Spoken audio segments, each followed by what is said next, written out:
Mecca did not exist before 741. It's too late. So if Mecca didn't exist before 741, what are you going to do with the Qibla, the direction of prayer? Every Muslim must pray towards Mecca. Am I correct? And it doesn't matter where you are in the world, you always pray towards Mecca, towards that building right there, the Qibla. In Surah 2, Ayah 143 and 145, the direction of the Qibla was then redirected down to Mecca. That would be in 624, the date they give. But here's the problem. Archaeologists are having a difficulty. As early as 1905, two archaeologists, one called Dr. Creswell and Dr. Fatavardi, in 1905, were traveling in that part of the world. You can't go there anymore, but back then you could. And they were looking for the earliest mosques, and they wanted to go to find these mosques that were in the 7th century. So they went to mosques, one mosque in Wasit and another mosque in Kufa, which is in what is today Iraq. And they started digging down to the different layers till they got to the original floor plan of these two mosques. And when they found the original floor plan of both Wasit and Kufa, they noticed the Qibla was not facing Mecca. It was facing directly west. When they went to Egypt, outside Egypt is Fustat, the garrison town. When they went to the mosque in Fustat, just outside of Cairo, when they dug down to its original floor plan, they noticed that the Qibla was facing east. It should have been facing south.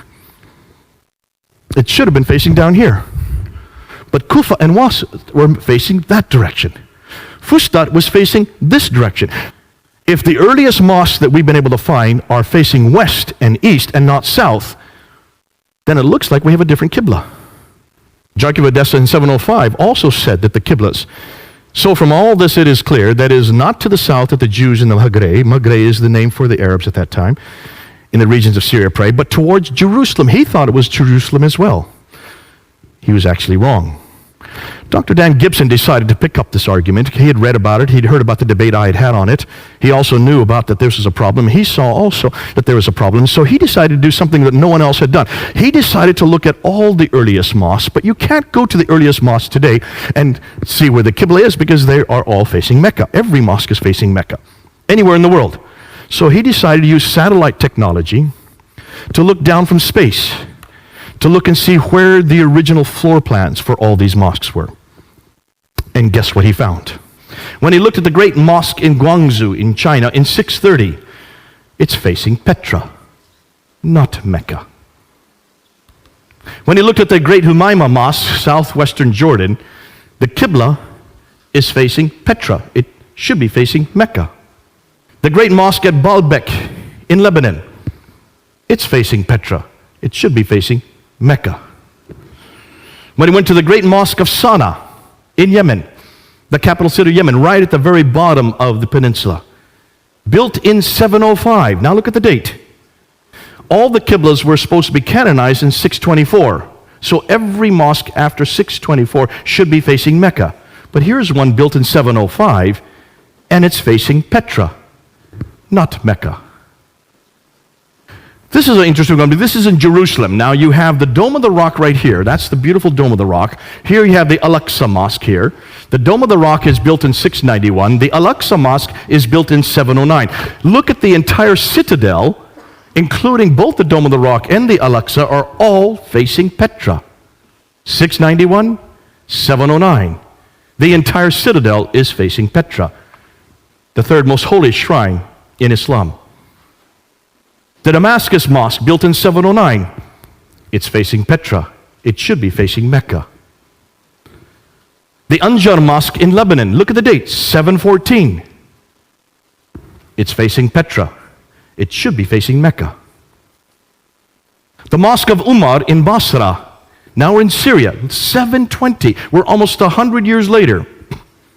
If the Qibla had its canonization in 624. This is 720. Almost 100 years later, it's still facing Petra, not Mecca. It's not till 727 that they finally found a mosque in Pakistan, Banbor in Pakistan, facing Mecca instead of Petra. This is over 100 years later. But then in 728, here you find a Qibla in the Qasr al-Khayr al-Sharqi in Syria. It's not facing Petra or Mecca. Looks like they're a little confused on this one. Now here's what's interesting. Take a look at this mosque from Amman in Jordan. This is the older mosque, built in 700. It's facing Petra. They then rebuilt another mosque behind it and above it in 740. It now is facing Mecca the right way. So what happened between 700 and 740? That's the question we need to ask. The Mushata Mosque in Amman, now we're in 743. It's back to Petra again. This is 120 years later. The Rabat, now when we get to North Africa, they don't seem to know where to face. Because in Tunisia, here's a fortress in Susa, Tunisia, in 770, it's not facing Petra or Mecca, it's facing directly south. They're a little confused in North Africa. The same way in Spain. Take a look at Spain. There's Petra, there's Mecca, it's facing quickly south. Obviously, there's something that we need to find out about North Africa and Spain as to why they're completely miscued. The great mosque in Karaoun in Tunisia in 870. Now we're into the 9th century. See, these are much later mosques. In the 9th century, there seems to be some type of confusion here because they're not facing Petra or Mecca, it's facing straight south again, much like you found in other North Africa. But take a look at these were up until 725, excuse me. Up until 725, every Qibla was facing Petra. And what's interesting is they were all uniformly facing Petra. I've heard Muslims try to say, well, they didn't know their direction at that time. Listen, these were camel herders. They went through the deserts. There were no roads in the deserts. And even the paths they used to take would be covered over by a sandstorm. So how did they know where to go? They used the stars. They were brilliant at knowing direction. Otherwise, they would have died. You can't tell me they did not know where Petra was or where Mecca was. The fact that they're all facing Petra until 725 shows me. So from 622 to 725, every mosque he looked at was uniformly 100% facing Petra. Between 725 and 822, there seems to be a confusion. There seems to be something going on. We don't know what it is yet. But there was still backers and forings, especially in North Africa. They didn't know where to go. So 12% of the mosques were facing Petra. 50% started now to face Mecca. 38 were parallel or in other directions. And it isn't till 822 that every mosque begins to face Mecca. That's 200 years later. It takes them 200 years to get every mosque facing Mecca. Now we should ask, why is it that no one's known that before? That to me is hugely troubling. So why Petra? Well, take a look where Petra is. Remember that Arab trade route? I showed you where Petra, it's in the center of all the trade. See, Mecca's not even on the trade route map for one very good reason. There was no trade that went through Mecca. But Petra is on the center of every route. What is Petra known for? How many people have been to Petra? Has anybody been there? Okay, one man, two. What do you notice about Petra? It has tombs and temples. It was a center of the Nabatean kingdom. The Nabateans, we know about the Nabateans. They existed from the 2nd century BC. They existed, in fact, it's the Nabatean kingdom that we get the name Allah.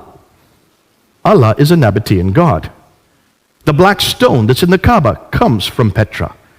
What's more, Arabic, the language Arabic comes from Nabatean script. They are the precursors to the Arabs. And yet all of their mosques and all of their temples all around the world were facing Petra up until 725. Let's take a look at Petra even closer. Look at Petra. It's in a valley. It has a parallel valley. It has a stream going right through it. It has fields, trees, grass, clay, loam. It has olive trees. It's near this. If there was ever a pillar of salt that Lot's wife would have been, it would have been close to Petra, because that's exactly where that event took place. Petra has all the items listed above from the Quran and the Islamic traditions. Everything that we see in the Quran and the Islamic traditions fit Petra. None of them fit Mecca. Thus, could it be Petra that all these places were referring to? What's more, take a look at Ad, Thamud, Midian. Remember the people that are referred to in the Quran over and over again? 23 times these people from Ad, 24 times the people from Thamud, 7 times from people from Midian. Take a look and see where they are. They're all around Petra. They lived right around Petra. No wonder whoever was writing or whoever was coming in contact with these people, they were living whoever that person was, that messenger, that prophet, was living 600 miles further north, not in Mecca. Mecca's way down here. 600 miles between the two. So what's the significance? And this is what we need to unpack today. We don't know anything about Muhammad at all in the 7th century. Now, we do know from outside sources. We do have this from extra Quranic sources. We do have references to Muhammad. The Doctrina Iacobi, which is right here in the British Library, written in 634, refers to him by name. But it doesn't say where he's from. It doesn't say what he does. It just warns people, be careful of this man Muhammad. The writings of Sabaeus, written in 660, do talk about Muhammad and warn the Christians to be careful of him. But it doesn't place him in any place, nor does it give him much significance, other than the fact that he was a man who did an awful lot of warring. What's interesting is the earliest documents we can find from within Arab sources, from within Muslim sources, the Maghazi documents, which are the earliest part of the Siratul Rasulullah, written by Ibn Hisham in 833. The earliest documents that Ibn Hisham was dependent on are the Maghazi documents. The Maghazi documents means raids. He was a raider. That's what he did.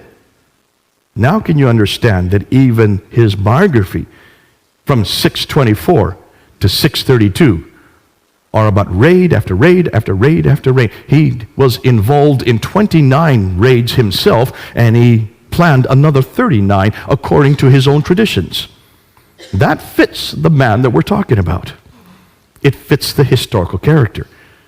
But nowhere does it say that we can find of these raids being way down in Mecca. It looks like they must have been much further north.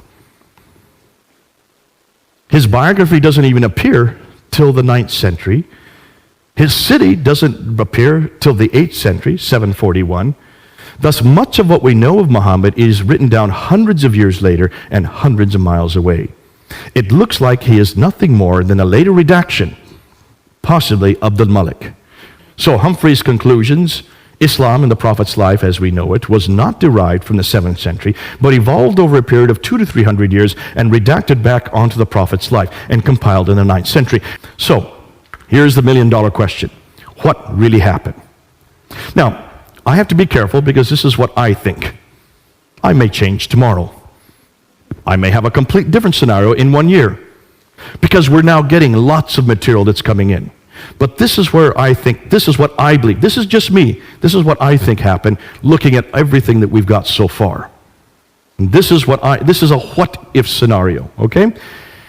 To make sense of all this, I think we need to go back to Abdul Malik. And this is what it's not just me saying this is what almost all the historians are saying. You need to start with Abdul Malik, who ruled Islam from 685 to 705. He was the second caliph amongst the Marwanid caliphs. Marwan came into power in 680.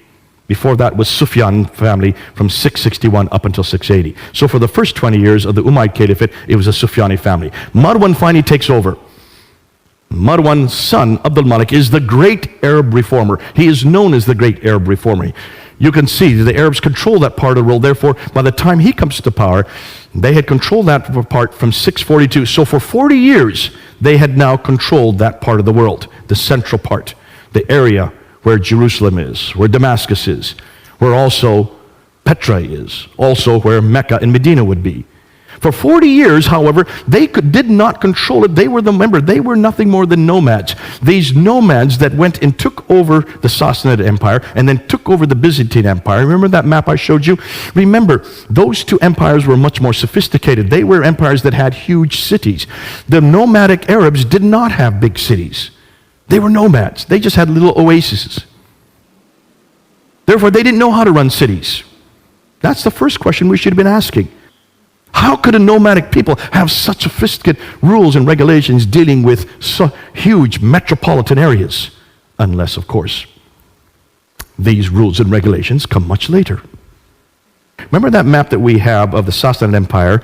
They had two groups, the Lakhmids and the Ghassanids, that they would pay to keep the Arabs in the desert. The Ghassanids were paid by the Byzantines, and the Lakhmids were paid by the Sassanians, the Persians. And as long as they got paid, these groups kept the nomads in the desert. But after 200 years of warring with each other, the Sassanids against the Byzantines, they ran out of money. This is well known. Once they ran out of money, they no longer played the Ghassanids, and they no longer played the Lakhmids. And so therefore, the nomadic Arabs could just move right into these empires. And they did. This is well known. This happens all the time. The Mongols did it much later. The Visigoths did it in Europe. Barbarians who come into much more sophisticated environments. What happens when barbarians take over sophisticated environments? They don't know how to run cities. The Arabs didn't know how to run any of these cities. So what did they do? They stayed outside the cities. They built garrison towns. But someone had to run these cities. Who would they have chosen? Well, they chose people like them. People who also came from Abraham, but not through Ishmael, through Isaac. Cousins, Jews and Christians, who did know how to live in cities. And they were also very literate, and they were also very academic. And that's why they used the Jews and Christians to run the cities for them, because they were cousins of Abraham. People of the book, Al-Kitab. What's more, these people, because they were so close to them, then took on a status called Mauli or Moali. This is well known, that they took on like an indentured status. They could not actually be Muslims unless they converted, but there was no such idea of Muslim at this time. There was no name of people called Muslim. There was no religion called Islam. We don't have those references until 690. So for 40 years, these Arabs were dependent on the Jews and Christians to run everything for them. Now, what happens after 40 years? You can see the problem. By the time Abdul Malik comes to power, he realizes that there is no Arab identity. He needed an Arab identity. You want to create your own identity. It's very clear that the Arabs did not have a prophet. It's very clear that the Arabs did not have a book like the Jews and Christians had. They had a whole line of prophets. They had whole slews of books, 66 books. Nothing in the line of Ishmael. But you're the ones that now control the world. You control all these Jews and Christians. So we know, and this is well known, that Abdul Malik is known as the great Arab reformer. He's the one that introduces Arabic as the international language. He is the one that introduces this Arab identity. This is well known. We can see that because when you look at Abdul Malik, take a look at the coins, and they're right here in the British Museum. Look at the coins. So the coins that the Byzantines had were the emperor with two retainers on either side, and then they would have an orb with the Byzantine cross. On the back side is the Byzantine cross. When the Arabs took over, they had to keep the same coinage so they could still continue having commerce with all the people in that type of the world. But what they did is they took off the Byzantine emperor and they put the caliph here. So this is the caliph with two retainers. No longer is there an orb with a cross. You notice. The back side still looks like a cross, but it's missing the cross piece. So no one would confuse that this is a cross to make it Arab. All right? But how can you have images of caliphs on the back of coins? Are Muslims allowed to have images anywhere? These are the coins that are introduced by the Umayyads, the first Muslims, supposedly, right? Coins, every caliph had their image on their coin. Until you get to Abdul Malik. Abdul Malik first introduces himself with an image. But then he takes it off and he introduces these coins. In 691. In 691, he introduces coins with only Arab script. He takes off the image and introduces an Arab script. And take a look what's on that coin. For the first time, you see the Shahada. That's the first time we see the Shahada. I lie. It's the second time we see the Shahada. The first time we see the Shahada is on the Dome of the Rock. Who is the one that builds the Dome of the Rock? It's Abdul Malik.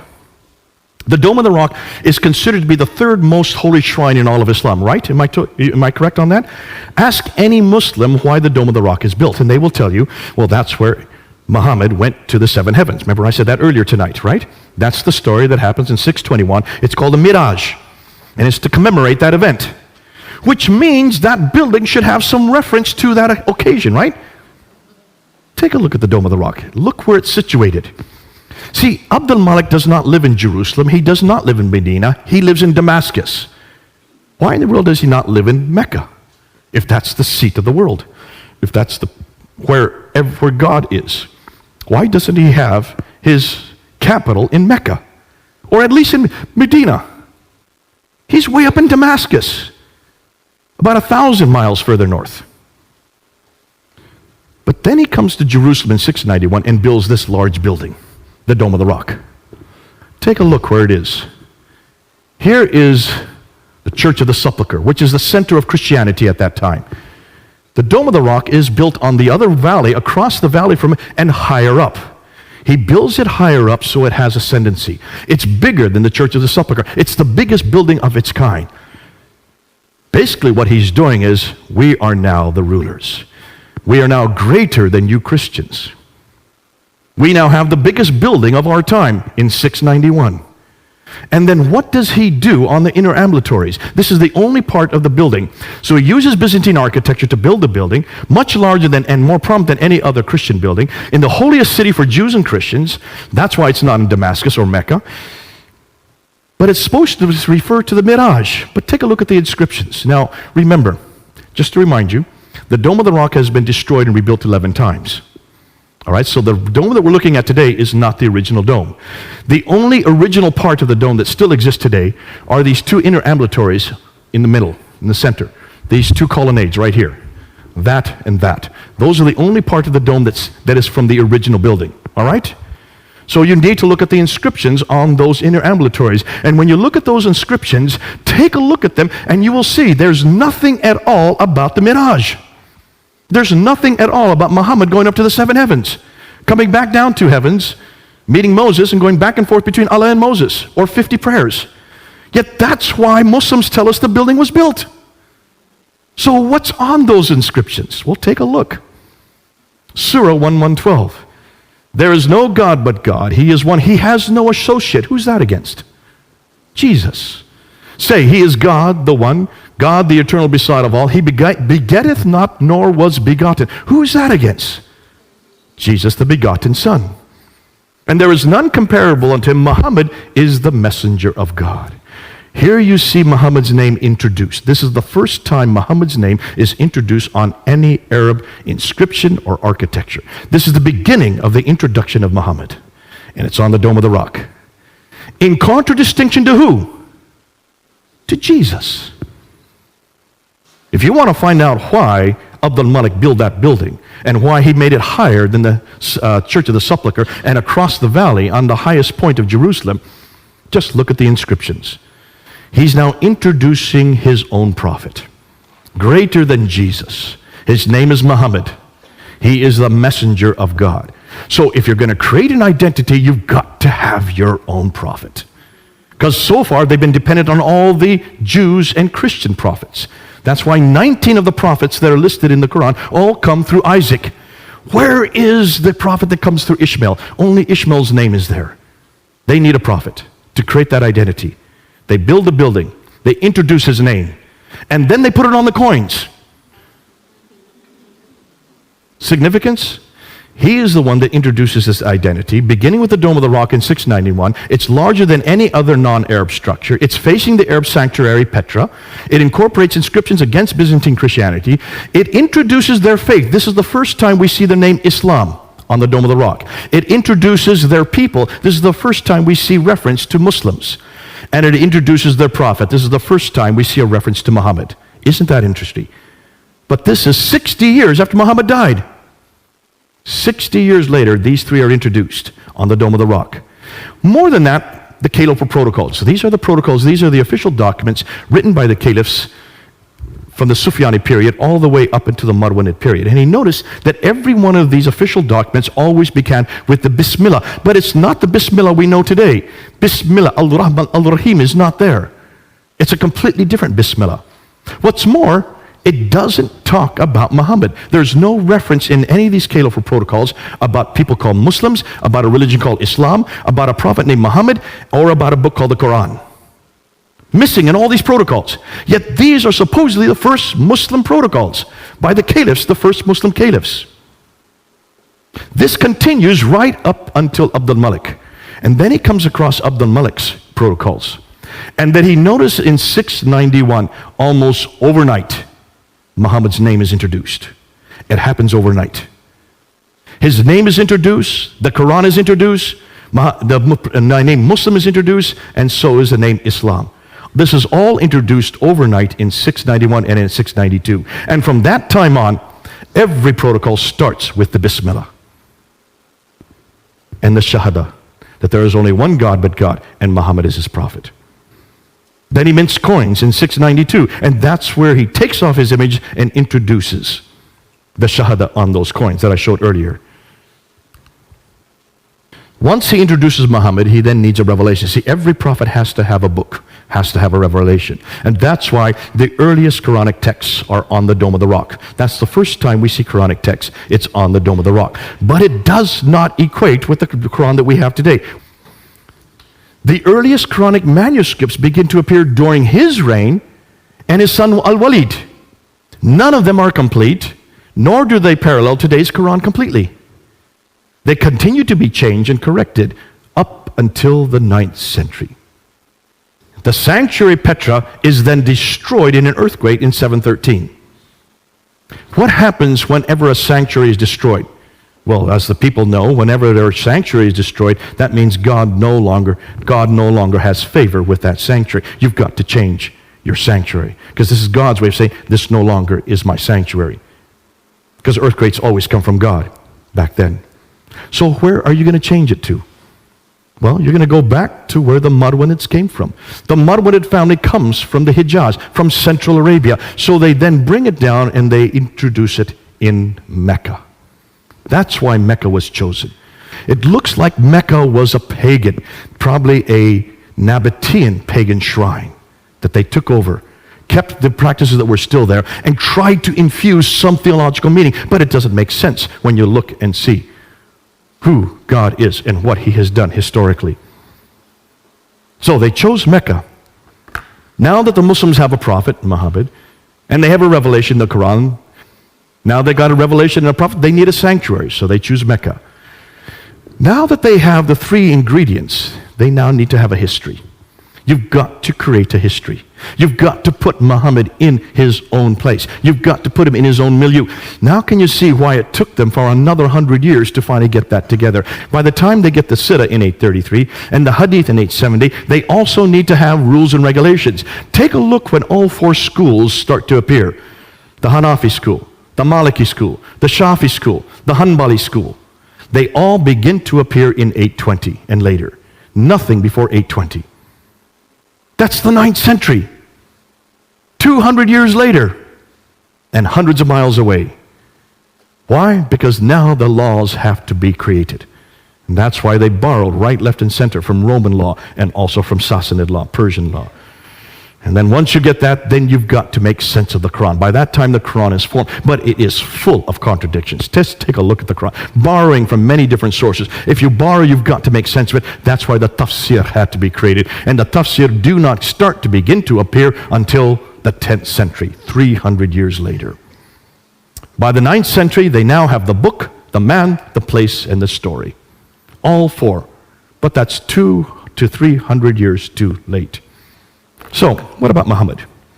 Since much of what we know about early Islam is now in doubt, since nothing is known of Muhammad until the late 7th century, or Mecca until the 8th century, or his history until the 9th century, hundreds of years later and hundreds of miles away, can we conclude that Islam is nothing more than a later redaction possibly begun by Abdul Malik, then continued on by his descendants, Al-Walid and others, proving Muhammad had nothing to do with the Quran?